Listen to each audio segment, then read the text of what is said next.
Kannada big ಬಾಸ್ನಲ್ಲಿ ಶ್ರುತಿ ma'am ಆದಮೇಲೆ female contestant ಯಾರು ಇನ್ನೂ ವಿನ್ನರ್ ಆಗಿಲ್ಲ ಅಂತ. ಈ ಬಾರಿ ಯಾಕೆ ಆಗಬಾರ್ದಾಗಿತ್ತು ಅಲ್ವಾ? ಹೊರಗಿದ್ದೀನಲ್ಲ ಇವಾಗ ಬಟ್ ಅಲ್ವಾ? ಆ ಕೆಪಾಸಿಟಿ ಇದ್ರೆ ಯಾರಿಗಿತ್ತು? ನೀವೀಗ ಆಚೆ ಬಂದ್ಬಿಟ್ರಿ, ಆ ಕೆಪಾಸಿಟಿ ಇದ್ರೆ ಸದ್ಯಕ್ಕೆ ಯಾರಿಗಿದೆ? ಐ ಥಿಂಕ್ ಇಲ್ಲ ಅನ್ಸುತ್ತೆ.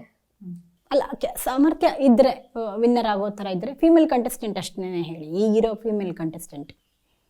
ನಾನು ಅಶ್ವಿನಿ ಮ್ಯಾಮ್ ಆಟ ನೋಡಿ I wouldn't take her name.